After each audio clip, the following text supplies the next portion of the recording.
Bien. Les amis, bonjour, bon dimanche tout le monde. J'espère que vous allez bien. Les amis, nous allons travailler sur un sujet rapidement. Nous allons continuer sur le même projet, le même bâtiment parc complet R+7-D. Alors, aujourd'hui, nous allons voir également une nouvelle leçon. Nous allons donc dimensionner ce qu'on appelle une case d'ascenseur. À l'entrée des jeux, avant de débuter notre formation, j'aimerais justement placer un mot par rapport aux multiples questions que je reçois chaque jour. Je reçois chaque jour, en fait, il y a des confrères, ingénieurs, tout comme quelques amis aussi architectes, qui me demandent à tout moment est-ce qu'il y a une différence entre un noyau central ainsi qu'une case d'ascenseur. D'autres confrères pensent qu'entre les deux, il n'y a pas une différence. Mais il y a ceux également qui pensent qu'il y a une différence entre les deux. Alors, pour essayer un peu d'expliciter cela, j'aimerais tout simplement vous rappeler d'aller jeter encore une fois de plus un coup d'œil sur nos deux chaînes YouTube. Nous avons premièrement la chaîne Jinkunga Tutoriel, qui est donc une chaîne mère, une chaîne qui répond exactement à toutes vos préoccupations ou problèmes liés dans le domaine du génie civil. Mais aussi, vous avez donc la deuxième chaîne seconde, c'est justement une chaîne qu'on appelle Académie des logiciels d'ingénieurs. Donc, si vous allez dans le dessin que je viens de citer, vous allez donc parcourir, il y a une vidéo que j'ai postée, je crois, si pas une, deux, que j'ai postée là-dessus. J'ai bien expliqué la différence entre les deux, c'est-à-dire ce qu'on appelle le noyau central, mais aussi une case d'ascenseur. Alors, d'autant plus que nous voulons dimensionner en fait donc une case d'ascenseur, si je vais quand même placer un mot rapidement là-dessus, je ne serai pas long, d'autant plus que j'ai déjà fait des vidéos par rapport à ça. Mais j'aimerais tout simplement vous rappeler qu'il faut savoir au moins qu'il y a une différence entre les deux. Donc, il y a une différence entre un noyau central et une case d'ascenseur. Alors, la différence se situe tout simplement au point de vue modélisation, ça c'est des 1. Des 2 aussi au point de vue, je dirais, fonctionnement.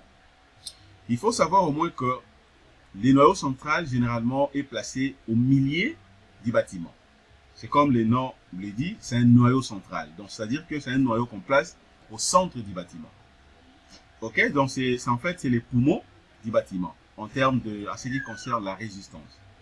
Parce que généralement, si vous voulez modéliser un noyau central, pour qu'on le place au milieu, justement, pour permettre à ce que toutes les poutres, que ce soit les poutres principales ou d'autres poutres secondaires, ok? Ou carrément aussi les poutres inclinées, puissent s'appuyer directement sur les noyaux. Ok? Donc, on fait de manière à ce que la majorité des sollicitations soient centrées donc au milieu de ces bâtiments, donc justement sur les noyaux centrales. Raison pour laquelle, pendant déjà sa modélisation, c'est beaucoup plus conseillé que les noyaux soient au milieu.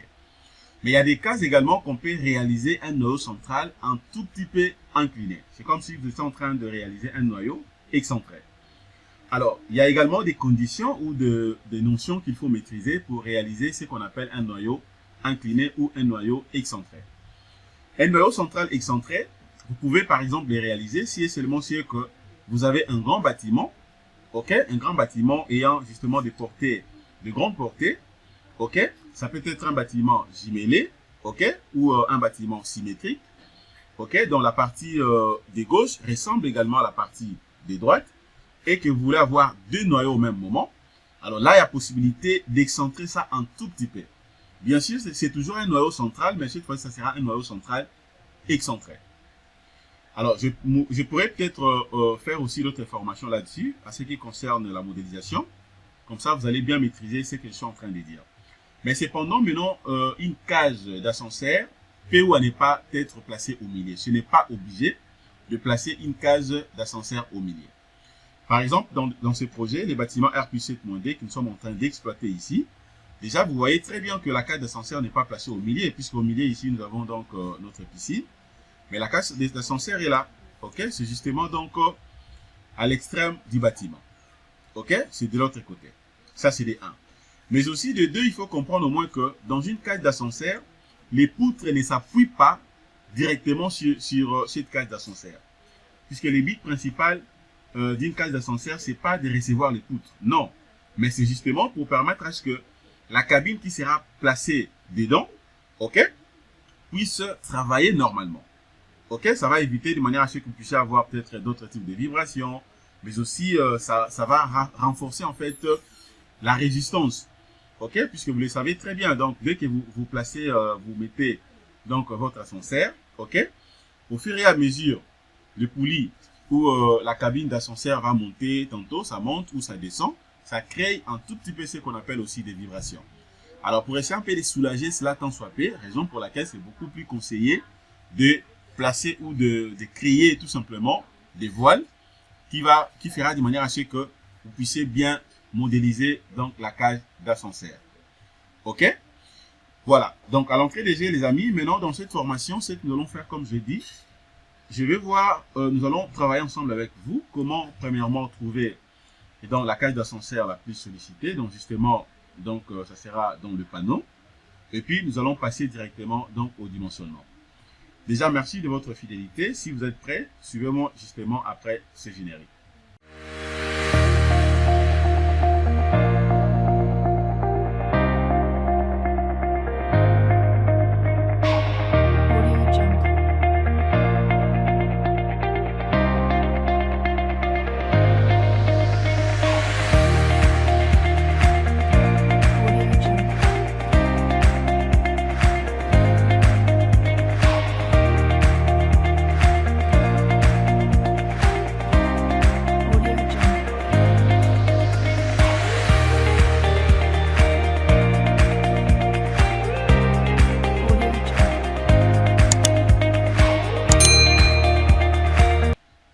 Bonjour, bonjour tout le monde, bonjour chers confrères, bonjour chers amis, j'espère que vous allez bien. Nous allons reprendre nos séries de formations aujourd'hui, nous allons faire tout simplement une étude de dimensionnement, ok, sur ce projet, les mêmes bâtiments dans le projet Airpeace 7.D, qui pas complet. Alors comme je l'ai dit au début, la formation d'aujourd'hui, je vais vous montrer comment est-ce que vous serez à mesure de dimensionner tout simplement une cage d'ascenseur. Ok, comme vous le savez très bien, dans cette cage d'ascenseur, donc il y a présence justement de voiles. Il y a présence de voiles, ok. C'est que moi je suis obligé de le faire. Je vais d'abord vérifier, trouver d'abord le voile le plus sollicité, ok, dans le panneau le plus sollicité, et puis je vais passer directement au dimensionnement. C'est là où je peux conclure que je viens de dimensionner donc une cage d'ascenseur. Puisque quand on dit cage d'ascenseur, en réalité, c'est l'ensemble de tout ça. Puisque ici, par exemple, et au dernier niveau ici, vous avez donc, j'ai combien de voiles? Il y a 1, 2, 3, 4 voiles. Donc 4 voiles en termes de facettes. Ok? Maintenant, tous les 4 voiles, dans l'ensemble de tout ça, ça forme directement ce qu'on appelle une cage d'ascenseur. Alors, comment maintenant trouver une cage d'ascenseur déjà la plus sollicitée, ou les panneaux d'ascenseur le plus sollicité, et puis passer au dimensionnement. Les amis, ce que je suis obligé de faire premièrement, je vais procéder de la même façon. Je suis obligé d'abord de chercher comment isoler, ok, isoler donc cette cage d'ascenseur dans son entièreté. Alors pour ce faire, c'est tellement simpliste, je viens ici. Je clique d'abord sur barre, je suis au niveau de la sélection justement. Je suis en train de chercher comment sélectionner, comme je l'ai dit, toutes les cages d'ascenseur.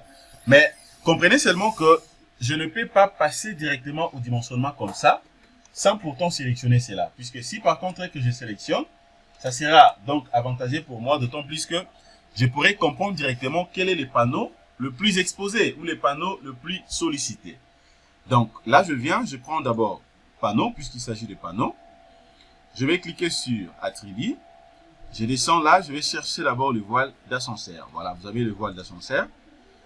Je clique de l'autre côté pour sélectionner donc tous les voiles.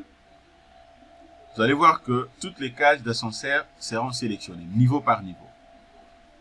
Parce que là, je suis en train d'utiliser la sélection spéciale, ok, pour ne pas commettre des erreurs. Donc, avant de passer au dimensionnement, je dois me rassurer au moins que l'élément que j'ai sélectionné, eh ben, c'est le vrai élément à dimensionner. Parce que si par contre que vous n'avez pas respecté cela, vous avez commis une erreur, déjà comprenez que vous n'aurez pas de bons résultats. Regardez, là vous voyez que je viens de sélectionner donc les tout. Ok, j'ai sélectionné dans les tout. Regardez seulement à partir d'ici, vous allez voir que c'est sélectionné. Vous voyez? C'est sélectionné. Alors maintenant, je suis censé de faire quoi? D'autant plus que cette cage d'ascenseur, ok, est sélectionnée. Alors, je peux maintenant l'isoler. Directement, je l'isole. Je l'isole un peu là.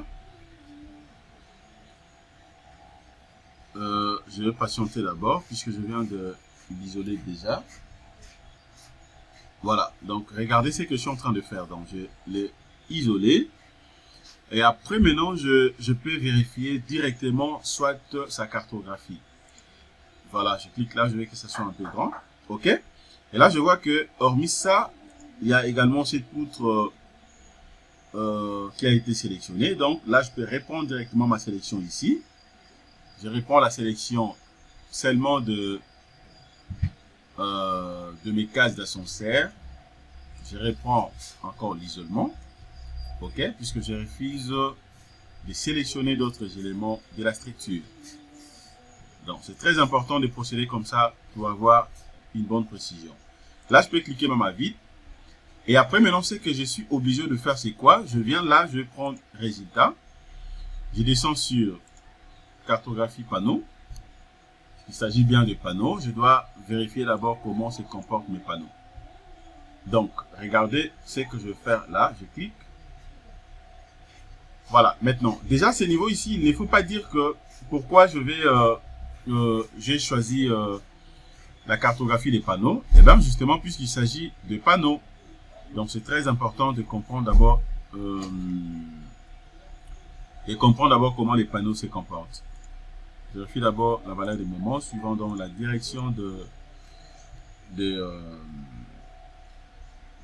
suivant la direction justement de qu'est-ce que je dis. Voilà, là je suis au niveau des extrêmes. Hein. Donc, extrême, d'ailleurs, je vais décocher ça. Je vais prendre directement la valeur des moments. Voilà, extrême, je n'en ai pas besoin. Je clique. Je rentre ici, je prends détail. Voilà, dans le moment suivant la direction de Y d'abord. J'applique. Je dois voir d'abord à quoi ça ressemble. Comme ça, je pourrais avoir une idée claire. OK. Voilà, voici à quoi ça ressemble. Là, ça me donne au moins déjà une idée claire de ce que moi je vais faire. Voilà. Mais pour essayer un peu de comprendre bien les données, je vous conseillerais soit de dézoomer un tout petit peu pour avoir quand même aussi la vue de la légende ici. Vous voyez? Déjà, rien qu'avec ça, j'ai une idée claire. Là, je vois au moins que la valeur max ici est de 82,59. Alors, j'ai déjà une idée. Je m'en vais vérifier aussi suivant la direction des X, puisqu'il faut toujours comparer les moments, hein, puisque là, c'est 82,59. Je ne sais pas, suivant la direction des X, je vois que le max, c'est 30,47. C'est ça, c'est à ce niveau ici. OK? C'est vraiment dans le fond ici. Dans le dernier, sur les derniers panneaux, ou contrairement, la dernière case d'ascenseur. Donc c'est ça. Parce que suivant la direction X, Y, voilà, là c'est minimal. Attendez, je dois vérifier d'abord la réaction du sol. Là, ça sera presque nil. Voilà, c'est presque nil, je savais, d'autant plus qu'il n'y a pas déjà une réaction par rapport à ça. Et puis je prends ça. Donc là, je peux conclure directement que la direction qui me donne un moment max, c'est la direction de JY.